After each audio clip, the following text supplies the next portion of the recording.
അങ്ങനെ നമ്മൾ ചെയ്ത ഒരു വർക്കാണിത്.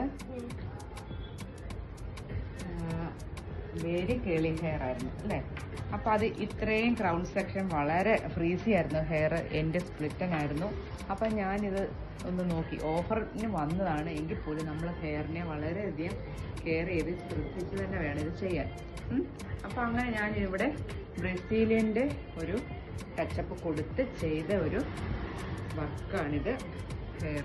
ആ ഹെയർ പൊട്ടിപ്പോന്നുണ്ടായിരുന്നു. സ്പ്ലിറ്റൻ ആയിരുന്നു അല്ലേ? എൻ്റെ സ്പ്ലിറ്റൻ ആയിരുന്നു ഹെയറിന്. അപ്പം ഈ ഹെയർ ഇനിയിപ്പോൾ പറയുന്ന പോലെ ഷാമ്പു വാഷും ഒക്കെ ചെയ്യണം. ഒരുപാട് അങ്ങ് തിന്നാക്കിയിട്ടുമില്ല ഹെയറിനെ.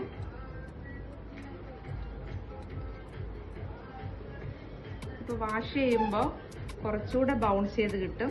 ഈ ഒരു കേൾസ് സെമി കേൾസ് ആയിട്ട് കിട്ടും കേട്ടോ. ഇപ്പോൾ സെറ്റ് ചെയ്തുകൊണ്ടാണ് ഇങ്ങനെ നിൽക്കുന്നത്. കുറച്ച് ഏരിയ അങ്ങനെ വോളിയം ഇൻക്രീസ് ചെയ്ത് കിട്ടും. ബാക്കി കിട്ടാത്ത എന്തെന്ന് വെച്ചാൽ എൻ്റെ സ്പ്ലിറ്റൻ ആയതുകൊണ്ട് അതിനെ ഞാൻ കട്ട് ചെയ്ത് കളഞ്ഞായിരുന്നു. അത് ആ ഒരു അപ്പോൾ കേൾസ് ഇച്ചിരി കുറഞ്ഞു, അതുകൊണ്ടാണ് കേട്ടോ.